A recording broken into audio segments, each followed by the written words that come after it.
कहानी की शुरुआत होती है आज से 65 साल पहले, जब दुनिया न्यूक्लियर वॉर की वजह से लगभग खत्म सी हो गई थी। बिजली और हर तरह के कम्युनिकेशन सिस्टम एक ही रात में पूरी तरह बर्बाद हो गए। पूरी दुनिया बहुत बुरे दौर से गुजर रही थी। तब अमेज़न के जंगलों में एक साइंटिस्ट को जेनेसिस पेड़ मिला। इसके करिश्माई फूल में इतनी ज्यादा ताकत थी कि ये पूरी दुनिया को बिजली दे सकता था। इससे इंसानों ने फिर से सब कुछ बनाना शुरू कर दिया। इस आविष्कार के बाद सभी जेनेसिस पेड़ सरकार के कंट्रोल में आ गए। इस न्यूक्लियर युद्ध के बाद पैदा होने वाले 90% बच्चों में जेनेटिक प्रॉब्लम्स आने लगी। इसके बाद साइंटिस्टों ने ये प्रॉब्लम सॉल्व करने के लिए उसी पेड़ के फूल को ह्यूमन डीएनए में डाल दिया। इसके बाद हर एक इंसान अपनी माँ के पेट से ही कोई ना कोई ताकत लेकर पैदा होने लगा। किसी की सुनने की शक्ति कुछ ज्यादा ही बेहतर होती तो किसी की नजर बहुत ज्यादा ही बेहतरीन। इस तरह की ताकतों के साथ पैदा होने वाले लोगों को जेनेटिक्स बुलाया जाने लगा और ये लोग इस नई दुनिया में बिल्कुल राजाओं की तरह जीने लगे।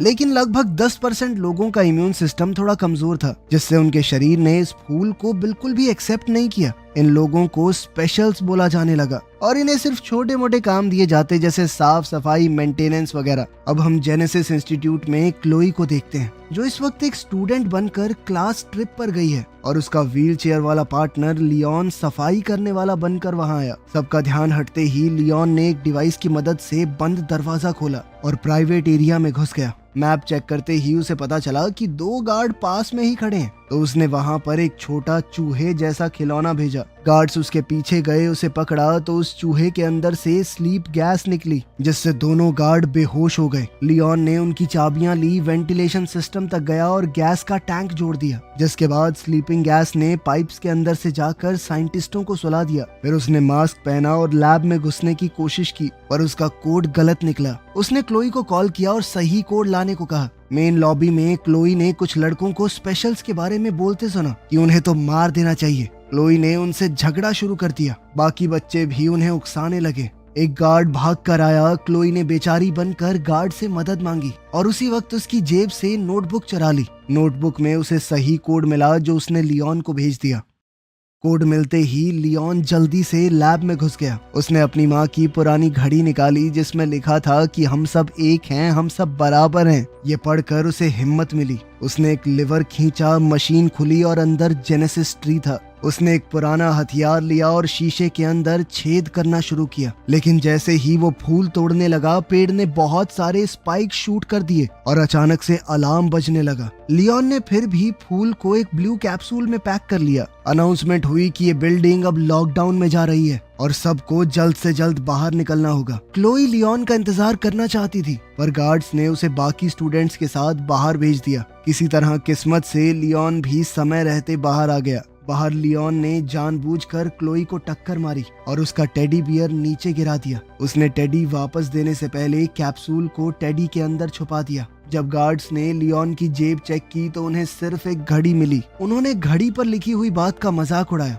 और साथ ही लियोन को फ्रीक कहकर पुकारा। एक आदमी बहुत ध्यान से सभी स्टूडेंट्स को चेक कर रहा था, लेकिन उसने भी ये तो नहीं सोचा कि इस टेडी के अंदर फूल छुपा हुआ होगा। कुछ देर बाद क्लोई और लियोन सड़क पर बड़ी स्क्रीन पर न्यूज देखने लगे। सेनेटर फ्रैंक लोगों से कह रहा था कि पैदा होने से पहले ही क्यों, हम फूल का इस्तेमाल लोगों के जन्म लेने के बाद भी तो कर सकते हैं। इसके बाद फेमस सिंगर मीरा वहां आई। उसने अनाउंस किया कि वो बिना ताकत वाले लोगों की डिस्ट्रिक्ट में फ्री टूर कर रही है, ताकि सब लोग एक साथ मिलकर रहें। अपना हुलिया बदलने के बाद लियोन ने क्लोई को समझाया कि पॉलिटिशियंस और सेलिब्रिटी सिर्फ ड्रामा करते हैं, उन्हें हम जैसे लोगों की कोई परवाह नहीं है। अभी थोड़ी देर पहले सड़क पर एक हमारे जैसे गरीब आदमी को खाने के स्टोर से धक्का देकर निकाल दिया गया। तभी हम देखते हैं कि एक सफाई करने वाला आदमी खिड़की से कुछ मिटा रहा था। वहाँ लिखा था डेथ टू द जेनेटिक्स, जिसका मतलब था कि सब लोग जेनेटिक्स को देखकर खुश तो नहीं है। वहीं मीरा के मैनेजर ने उसे कहा कि हालात खतरनाक हो रहे हैं। स्पेशल डिस्ट्रिक्ट जहाँ पर वो 10% लोग रहते हैं जिनके ऊपर उस फूल ने काम नहीं किया,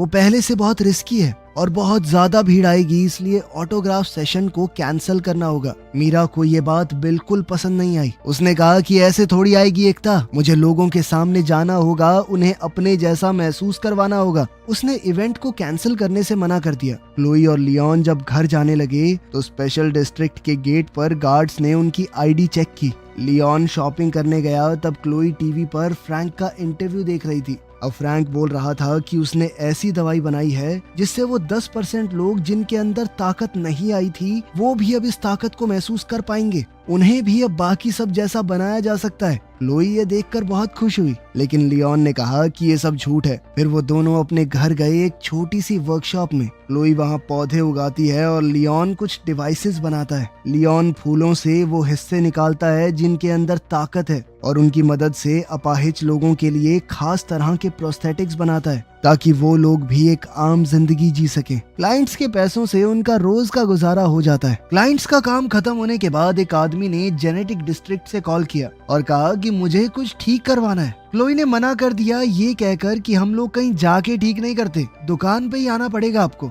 पर जब लियोन ने सुना कि वो आदमी 3 गुना पेमेंट देगा तो उसने कहा कि कोई नहीं, आ जाएंगे। क्लोई डर गई क्योंकि ये थोड़ा इलीगल काम था। लियोन ने उसे समझाया कि मुझे सारा रास्ता पता है, कहाँ पे गार्ड्स हैं कहाँ पे नहीं, वो किसी को भी पता लगे बिना अंदर जा सकता है। अब वो दोनों एक महंगे से रेस्टोरेंट में पहुंचे जहां कुक ने उन्हें पीछे के दरवाजे से अंदर लिया। वो कुक भी उन्हीं की तरह था। उसके पास एक मैकेनिकल सूट था जो उसे चलने में मदद करता है अपाहिज होने के बाद भी। अचानक एंटी जेनेटिक्स नाम की गैंग मेन दरवाजा तोड़कर अंदर घुस गई और उन्होंने बिजली भी काट दी। लियोन ने सूट ठीक करने का काम पूरा किया। कुक ने कहा कि मैं देख कर आता हूँ बिजली कैसे चली गई, साथ ही आपके पैसे भी ले आऊंगा। गैंग ने अब रेस्टोरेंट को तोड़ना शुरू कर दिया और खास शक्तियों वाले इंसानों को मारना भी। कुछ ही मिनटों में बहुत से टेबल्स टूटे पड़े थे और बहुत सारी लाशें जमीन पर थी। फिर गैंग का लीडर दीवार पर कुछ लिखने लगा। इतने में कुक वापस किचन में आया। उसके शरीर पर खून लगा हुआ था। उसने अपनी आखिरी सांसें भरते हुए क्लोई और लियोन को बताया कि बाहर क्या हो रहा है और फिर दम तोड़ दिया। अब क्लोई और लियोन ने भागने की कोशिश की लेकिन पीछे के दरवाजे पर ताला लगा हुआ था। अब उन्हें यहाँ से भागने के लिए कुछ तो दिमाग लगाना पड़ेगा। लियोन ने क्लोई से कहा कि कुक का मैकेनिकल सूट पहनने में मेरी मदद करो। कुछ मिनट बाद 2 गैंग वाले किचन में आए।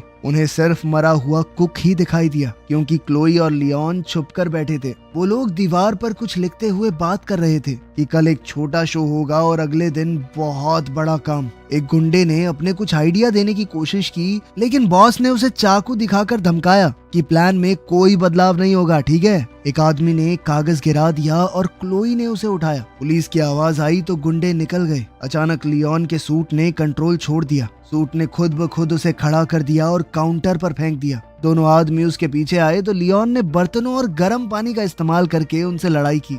लड़ाई के दौरान बॉस का मास्क हिल गया और उन्हें उसका चेहरा दिख गया। गुंडों ने लियोन को काउंटर पर दबा दिया और क्लोई उसे बचाने कूद पड़ी। फिर लियोन ने गुंडों के ऊपर आटा फेंका और जल्दी से वहां से निकलने की सोची। अब वो क्लोई के साथ एग्जिट की तरफ भागने लगा। सूट की ताकत से लियोन ने दरवाजा तोड़ दिया और वो दोनों वहां से बाहर निकल गए। बाहर लियोन को सूट में चल पाना बड़ा मुश्किल सा हो गया तो क्लोई उसे संभाल कर एक गली में ले गई। पुलिस की गाड़ियां पास से निकल गई पर उन दोनों को नहीं देख पाई। क्लोई ने हिसाब लगाया कि सूट की टांग थोड़ी टूट सी गई है, इसीलिए वो लियोन को घर तक सहारा देते हुए ले गई। अगले दिन रिपोर्टर्स ने पूरा केस दिखाया और फिर सिक्योरिटी कैमरास के एक फोटो में लियोन और क्लोई भी थे। अब मीडिया बातें फैलाने लगा कि शायद ये भी गैंग के लोग हैं। सारी इंफॉर्मेशन निकाली गई ताकि पुलिस को भेजी जा सके। स्पेशल फोर्सेस के कैप्टन हजिज ने कहा कि ये बिना खास शक्तियों वाले लोगों का जो एरिया है ना, ये क्राइम का अड्डा बन चुका है। हम जल्द ही स्पेशल डिस्ट्रिक्ट के ऊपर रेड करेंगे।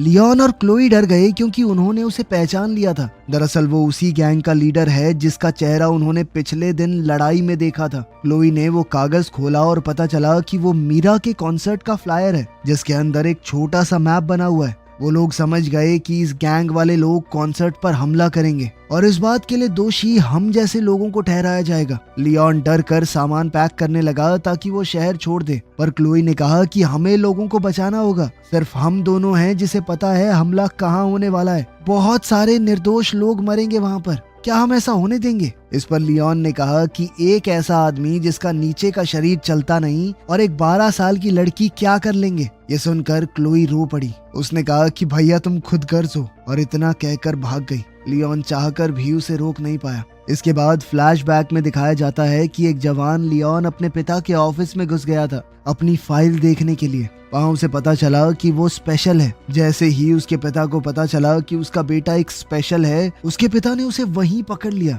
ये सब याद करके और अपनी माँ की घड़ी को देखकर लियोन ने फैसला किया कि उसे कुछ तो करना होगा।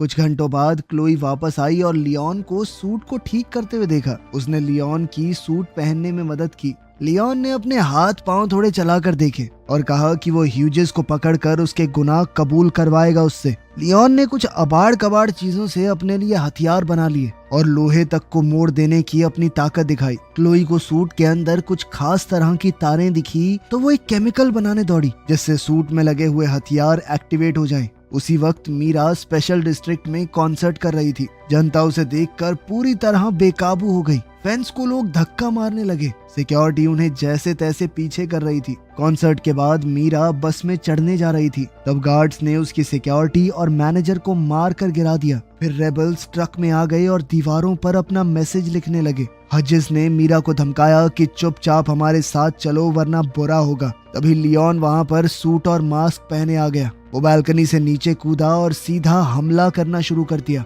लेकिन क्लोई के केमिकल्स की वजह से सूट में पौधे उग गए। ये देखकर गुंडे हंसने लगे, लेकिन लियोन ने उन पौधों का ही इस्तेमाल कर लिया। एक आदमी गैस से गिर गया, दूसरा बेलों में उलझ गया। क्लोई ने एक चोरी की हुई गाड़ी से मीरा को आवाज लगाई, जबकि लियोन हजिस और उसके लोगों से लड़ने लगा। शुरुआत में तो लियोन बढ़िया मुक्के पेल रहा था, लेकिन फिर पूरी गैंग ने उसे घेर कर नीचे गिरा लिया। तब क्लोई ने गाड़ी से एक आदमी को टक्कर मारी। लियोन मौका देखकर गाड़ी में बैठ गया, लेकिन मीरा चीखने लगी। समझाने का वक्त नहीं था तो क्लोई जल्दी से गाड़ी भगाकर सबको वहां से ले गई। उन दोनों ने जल्दी से घर पहुंचकर दरवाजे बंद कर दिए। बाहर गैंग वाले उन्हें सड़कों पर ढूंढ रहे थे। वहीं टीवी पर रिपोर्टर्स बोल रहे थे कि मीरा को किडनैप करने की कोशिश की गई, लेकिन एक अनजान हीरो ने उसे बचा लिया। दूसरी ओर मीरा ने देखा कि लियोन घायल हो गया था। अब उसने जल्दी से लियोन के जख्मों पर मरहम पट्टी की और बताया कि मैं पहले एक डॉक्टर बनना चाहती थी। क्लोई ने लियोन की एकदम फ्लावर हीरो जैसी ड्राइंग बना दी, जो लियोन को तो बिल्कुल पसंद नहीं आई, लेकिन मीरा ने कहा कि नहीं है तो बढ़िया। अब लियोन ने मीरा को हजिस का सच बताया। इस पर मीरा कहने लगी कि देखो, अब मैं जल्द से जल्द घर जाना चाहती हूँ। कल मेरा एक इवेंट है फ्रैंक के साथ फैमिली सेंटर में। लियोन को लग रहा था कि एंटी जेनेटिक्स गैंग का अगला टारगेट फ्रैंक होगा। आज उन्होंने मीरा पर हमला किया था तो वो कल फ्रैंक पर जरूर करेंगे। ये गैंग जन्म होने के बाद लोगों में होने वाले एनहांसमेंट या बदलाव के खिलाफ थी। ये मानते थे कि जो जैसा पैदा हुआ है वो हो गया। मीरा इस सब के बारे में पुलिस को आगाह करना चाहती थी, पर लियोन ने मना कर दिया क्योंकि हजिस भी तो एक पुलिस कमांडर ही है। अब उन लोगों ने मिलकर आगे का प्लान बनाया। अगले दिन मीरा और लियोन फैमिली प्लानिंग सेंटर गए, जैसे वो कोई नया शादीशुदा जोड़ा हो जो अब बच्चे करना चाहते हैं। मीरा फेमस थी तो उसने डॉक्टर से कहा कि सर, मैंने अपॉइंटमेंट नहीं ली और ना ही किसी को आज तक अपने पति के बारे में बताया, क्योंकि मैं मीडिया से अपने परिवार को बचाना चाहती हूँ। लियोन ने डॉक्टर को जैसे तैसे मना लिया कि वो उन्हें अपनी फैसिलिटी का एक टूर दे। इस सब के दौरान लियोन ने बड़ी चालाकी से एक चाबी चुरा ली। फिर उसने वहाँ काम करने वाले लोगों का ध्यान भटकाया, ये कहकर कि मीरा अब सबके लिए परफॉर्म करेगी। ये कहकर उन्होंने सभी लोगों को एक कमरे में इकट्ठा कर दिया। तभी एंटी जेनेटिक्स गैंग के लोग आ गए और लियोन लॉबी में उनसे भिड़ गया। गुंडे उस पर टूट पड़े तो लियोन ने गैस बॉम्ब्स छोड़े, जिससे उनके मास्क तक पिघल गए। शुरुआत में लियोन बहुत बढ़िया लड़ रहा था, लेकिन वो लोग बहुत ज्यादा थे। उन्होंने उसे नीचे गिरा लिया और वो गुंडे मिलकर उसे मारने लगे। हजिस ने उसका मास्क उतारा और उसके चेहरे पर बार बार मुक्के मारने लगा। तभी अचानक फ्रैंक की सिक्योरिटी आ गई और गुंडे भाग गए।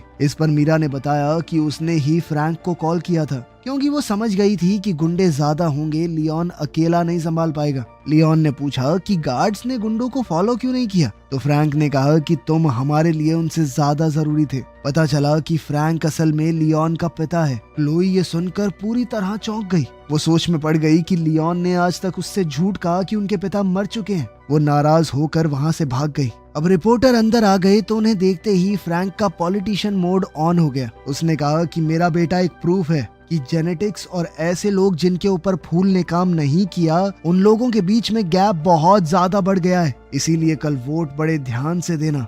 एक हफ्ते बाद अनाउंस हुआ कि फ्रैंक के प्रोजेक्ट को लगभग सबने अप्रूव कर दिया है। बहुत सारी बसेस स्पेशल डिस्ट्रिक्ट में आई और सभी गरीब लोगों को शहर के बाहर एक मेडिकल कैंप में भेज दिया गया। इस ट्रीटमेंट के बाद उन लोगों के अंदर भी कोई कमी नहीं रहेगी, तो इसीलिए उनकी रहने की जगह यानी स्पेशल डिस्ट्रिक्ट को खोल दिया जाएगा। और सभी लोग आराम से एक साथ रहेंगे, कोई रोक टोक नहीं होगी बीच में। मेडिकल सेंटर में लियोन पूछने लगा कि क्लोई कहाँ पर है, लेकिन फ्रैंक ने बताया कि हम लोग उसे नहीं ढूंढ पाए। जब लियोन ने हजेस का नाम लिया तो फ्रैंक ने टॉपिक बदल दिया। उसने कहा कि तुम इस सब की चिंता मत करो, मैं बस तुम्हारा इलाज करना चाहता हूँ। लियोन ने याद दिलाया कि जब आपने माँ का इलाज करने की कोशिश की थी तो वो मर गई थी, याद है आपको? फ्रैंक ने माफी मांगी और ये माना कि मुझसे गलती हुई है। उसने बताया कि तुम्हारी माँ ने एक लेटर भी छोड़ा है, लेकिन मैं आज तक डर रहा था उसे तुम्हें देने से। जब तक मैं हिम्मत जुटा पाता तुमने घर छोड़ दिया था।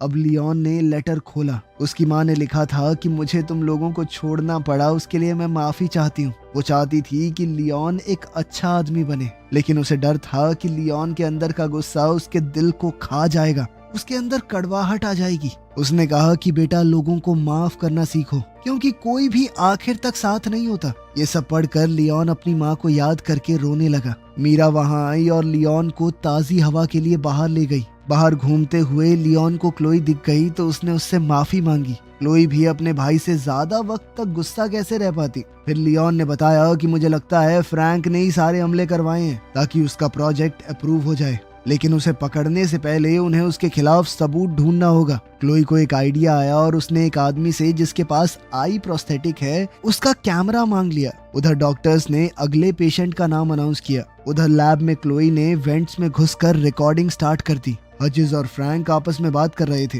उनकी बातचीत से ये तो साफ हो गया कि उन दोनों ने मिलकर ही ये कांड किया है। अपने कुछ पेशेंट्स को बेहोश करते वक्त फ्रैंक अपना प्लान समझा रहा था। वो इन लोगों के दिमाग से एक खास तरह के जीन को निकालना चाहता था। फिर वो उस जीन को उन लोगों के अंदर इंजेक्ट करेगा जिनके अंदर खास ताकत थी। फ्रैंक इसे इंसानों का अगला एवोल्यूशन कह रहा था। फ्रैंक ने बताया कि इससे वो लोग और बेहतर हो जाएंगे, हमेशा जवान रहेंगे चाहे कोई भी उम्र हो। उसे स्पेशल्स यानी इन अपाहिज लोगों की कोई परवाह नहीं थी। इन लोगों का तो सिर्फ वो इस्तेमाल करना चाहता है उस जीन को निकालने के लिए। थोड़ी देर बाद क्लोई ने टेंट में सबको रिकॉर्डिंग सुनाई। मीरा रोते हुए वहाँ मौजूद सभी स्पेशल्स से माफी मांग रही थी क्योंकि उसे इस बारे में कुछ नहीं पता था। लियोन ने अपनी माँ के मैसेज को दोहराया कि हम सब एक बराबर हैं, हमारे अंदर कोई कमी नहीं है, इंसान हैं हम भी। ये बातें कहते हुए उसने सबको लड़ाई के लिए उकसाया। उसने कहा कि मुझे किसी भी हालत में मेरा सूट चाहिए। इस पर क्लोई ने बताया कि मैंने पहले ही स्टोरेज की चाबियां चुरा ली हैं।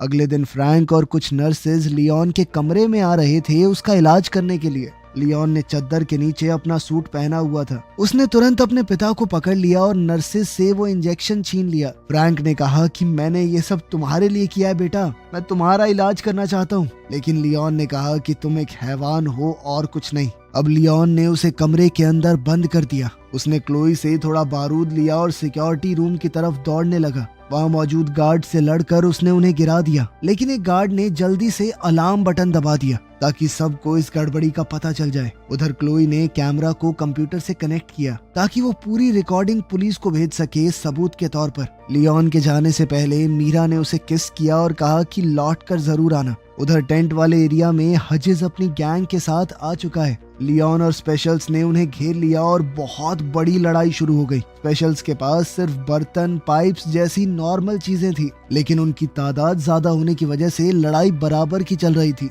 वहीं लियोन का सूट उसे एक वक्त पर बहुत सारे लोगों से लड़ने की ताकत दे रहा था, लेकिन हजेस ने बैकअप बुला लिया और हथियारों वाले बहुत से लोग आ गए। कई स्पेशल्स लड़ते हुए गिर रहे थे, वहीं लियोन हजेस से अकेले लड़ रहा था। कुछ देर बाद हजेस ने लियोन को नीचे गिरा दिया और लियोन ने भागकर बचने की कोशिश की। उधर सिक्योरिटी रूम में एक आदमी ने मीरा को गले से पकड़ लिया। तभी एक स्पेशल वहां आया और जल्दी से उस आदमी को मार गिराया। कंप्यूटर ने आखिरकार फुटेज अपलोड कर ही दी और क्लोई ने जल्दी से पुलिस को बुलाया। उधर लैब में लियोन अपनी जान बचाने के लिए रेंग रहा था। हजेस ने पीछे से आकर उसे मारा। अब टेबल्स और कंट्रोल पैनल के बीच में उनकी लड़ाई हो रही थी। लियोन ने जेनेसिस पेड़ की मशीन खोल दी और फिर एक चीज फेंक कर मारी जिससे शीशे के ऊपर क्रैक आ गया। उसकी इस हरकत के बाद तो हजेस ने लियोन को पकड़कर और मारा और उसे मशीनों के ऊपर फेंक दिया। इससे पूरा शीशा ही टूट गया। अब हजेस उसे मारने ही वाला था जब लियोन ने अचानक ही एक फूल तोड़ लिया। अब तक वो जान चुका था कि फूल तोड़ने से पेड़ के अंदर से स्पाइक निकलेंगे।